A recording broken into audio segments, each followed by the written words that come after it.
Maligayang pagdating sa Movie Pinoy Recap Story. Sa video na ito, ay inyong matutunghayan, ang action drama thriller mystery movie, na may pamagat na, Skin Traffic.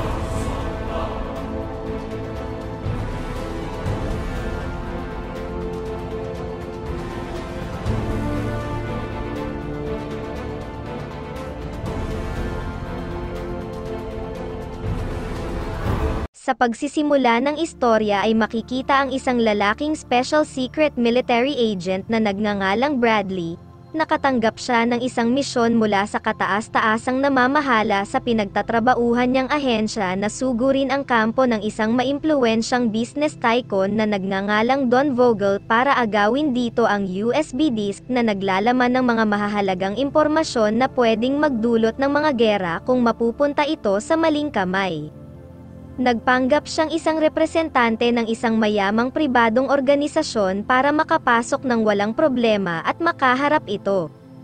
Matapos niyang makumpirma na nasa lugar na ito ang nasabing USB disk ay inumpisahan na niyang ubusin ang lahat ng tauhan na nasa kwartong ito ng negosyanteng tycoon.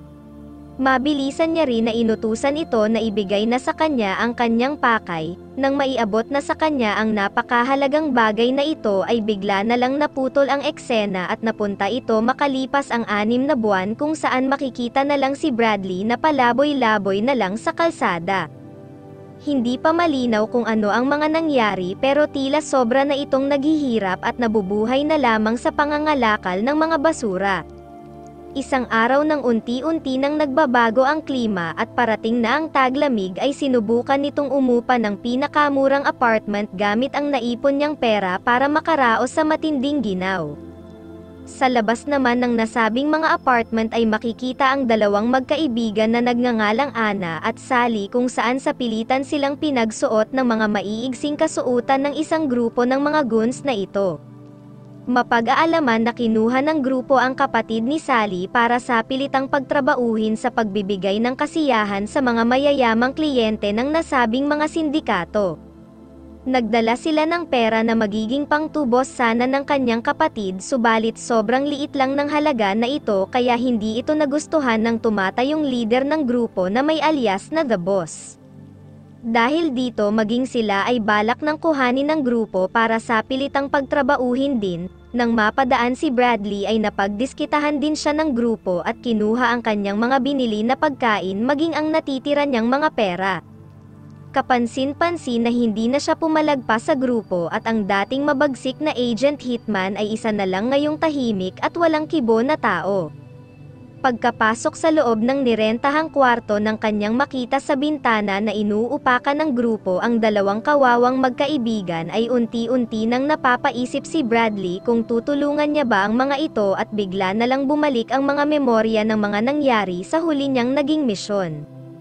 Lumalabas ng tatapusin na sana niya noon ang nasabing business tycoon ay nagdatingan pa ang iba nitong mga tauhan kung saan nakaengkwentro niya ang mga ito.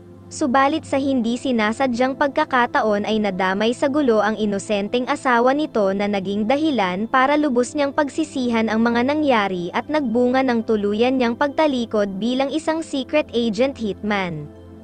Kalaunan ay hindi na niya natiis pa ang mga nangyayari at agad niyang tinungo ang kilalang underground bar na malapit sa lugar kung saan dito sa pilitang pinagtatrabaho ng gang ang mga nadadakip nila. Sa unang tingin ay parang normal na restaurant lang ang nasabing lugar pero sa likod ng mapanlinlang na kalakaran ay umaalingasaw ang katotohanan na dito nagaganap ang mga masasamang gawain ng grupo. Ang kaninang tahimik na si Bradley na hindi pumalag sa ginawa nilang pagkuha sa mga pagkain at pera niya ay nagmistulan na ngayong isang mabangis na assassin na walang makapigil sa ginagawa nitong isa-isang pag-ubos sa kanilang lahat. Matapos niyang tuluyang maubos ang mga pangunahing mga bantay sa bungad ng lugar ay nagtungo na siya sa mismong sekretong bahagi ng restaurant kung saan dito nagaganap ang talamak na bentahan ng aliw.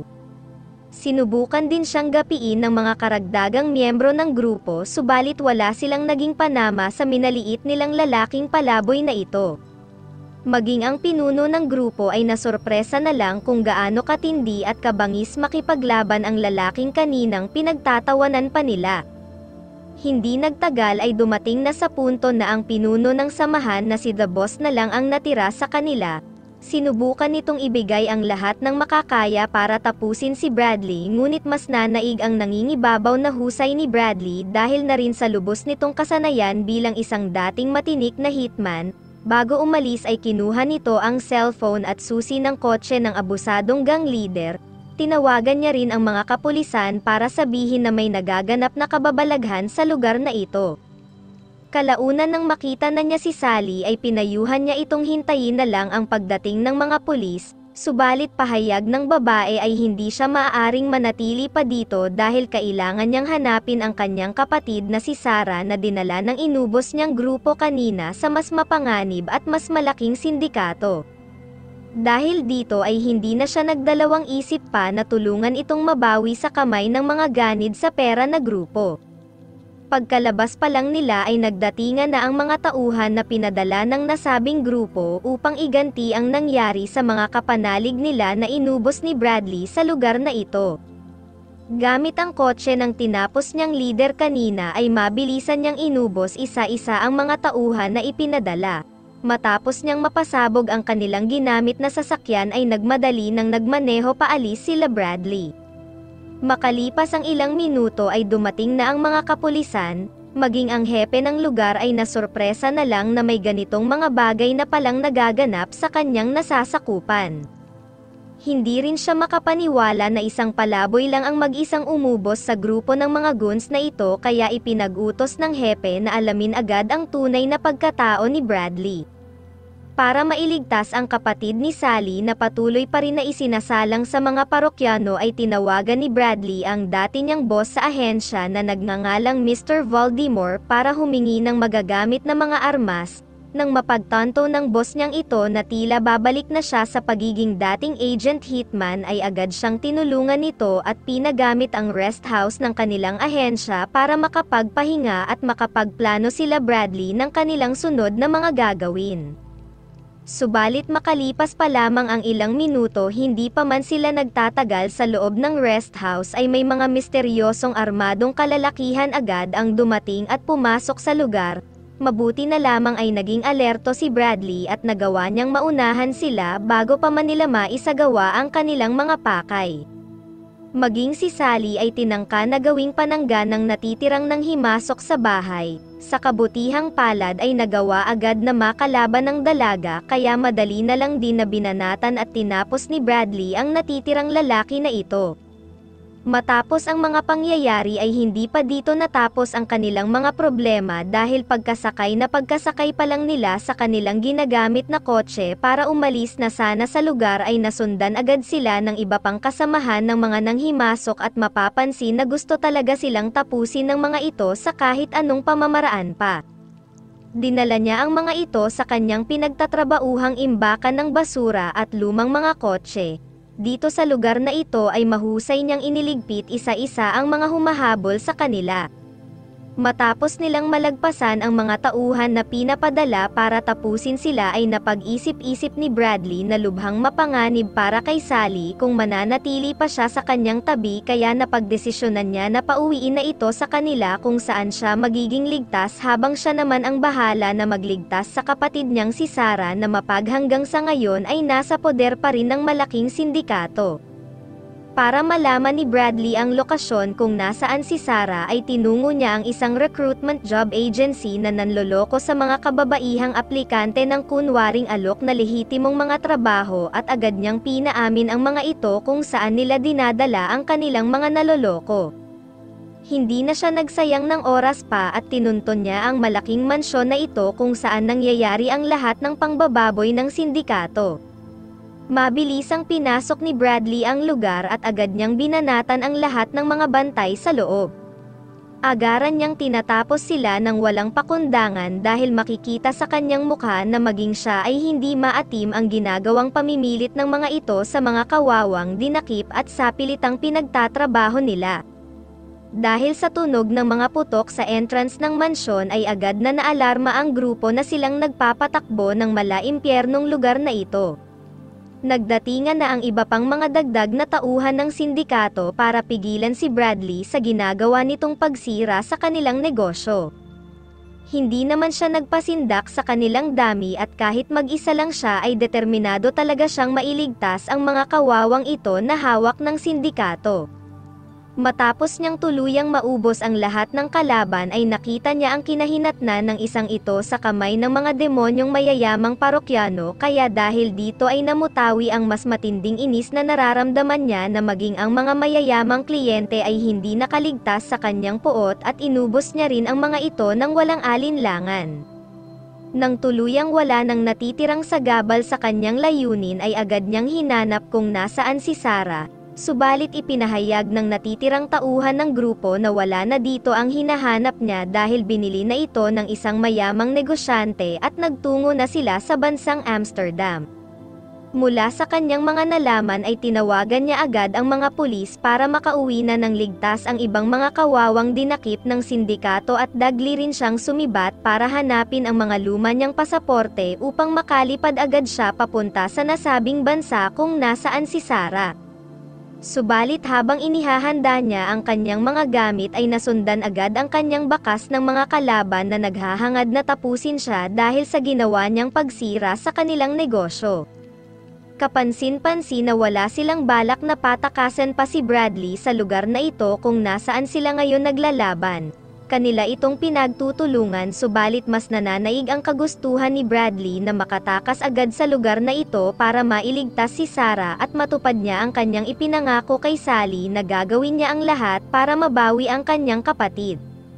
Nang tuluyan na niyang naubos ang mga ito ay dagli na siyang lumipad patungo sa nasabing bansa kung saan kasalukuyang nandirito ang hinahanap niyang mayamang negosyante na si Mr. David na di umano ay siyang bumili kay Sarah. Nang makaharap niya ito ay laking gulat niya nang malaman na isang setup lang pala ang lahat ng sindikato dahil wala dito si Sarah at ang mayamang negosyante ay biktima rin ng nasabing grupo matapos kuhanin ng mga ito maging ang kanyang anak. Pahayag pa ni Mr. David ay kasalukuyang tinatrabaho na ng mga tauhan niya ang nasabing pagkakadakip sa kanyang anak kasama na si Sarah. Nang makita ito ni Bradley ay lubha siyang naguluhan dahil hindi niya alam ang motibo ng grupo kung bakit nila sinamang kuhanin si Sarah. Dahil dito ay nagpatulong na siya sa kanyang dating boss sa ahensya para matunton ang kinaroroonan ng dalawang dalaga. Hindi rin naman nagtagal sa hindi malamang dahilan ay tila alam na agad ng boss niya kung saan ang hinahanap niyang lugar. Inutusan siya nito na magtungo sa isang lumang talyer ng mga kotse na katabi lang mismo ng syudad kung nasaan siya. Agad namang tinungo ni Bradley ang lugar para mailigtas na sana ang dalawa subalit ang tanging inabutan niya lang ay ang kanyang boss na ito kasama ang iba pang mga hired professional hitman. Lumalabas na noong una pa lang ay isa na palang kurap na tao ang kanyang pinagsisilbihan at gusto nitong makuha ang nasabing USB disk na magiging sanhi ng kaliwat ka ng mga gera kung lalabas ang mga impormasyon sa loob ng maliit na bagay na ito. Hinabol siya ng napakaraming mga hitman na kasamahan niya noon sa ahensya kung saan handa talaga siyang tapusin ng mga ito para makuha lang ang nasabing USB disk.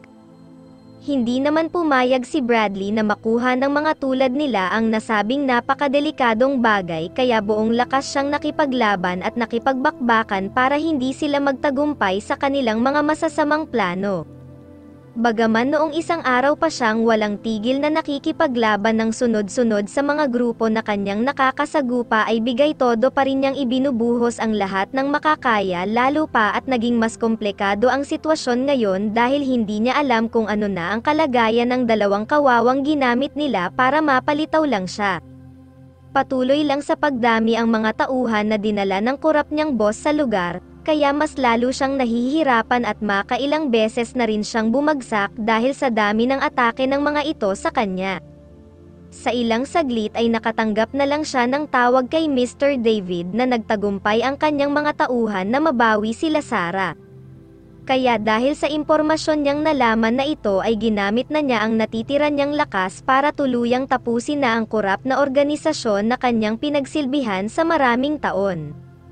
kanyang sinisigurado na hindi na sila makakapaghasik pa ng katiwalian at makakapang-argabyado ng mga kawawang kababaihan na gagamitin nila para sa mga pansariling pagkakaperahan. Nang tuluyan na niyang naubos ang tauhan na kasama ng dati niyang boss ay agad siyang pinatamaan nito sa kanyang balikat. Sinabi ng kurap na ito na wala na siyang ibang pagpipilian pa kung hindi ibigay na sa kanya ang kanyang nais na USB disk. Subalit tila nagkamali siya ng pangmamaliit kay Bradley dahil ang akala nitong wala ng kakayahan pang gumalaw dahil sa tamang tinamo ay bigla na lang nagkaroon pa muli ng lakas na sapat na para tuluyan siyang tapusin sa isang iglap. Sa pagtatapos bagaman nagtagumpay sila sa kanilang hangarin na mailigtas sila Sarah ay makikita na lang na buhay pa pala ang maimpluwensyang si Don Vogel at nagpaplano ito ng malakihang paghihiganti kay Bradley. Special shoutout kay Frances Gonzalez, kay Gilbert Alfaro, kay Jerzon Obeja, at kay Bogard Kainin. Maraming salamat po sa inyong walang sawang panonood.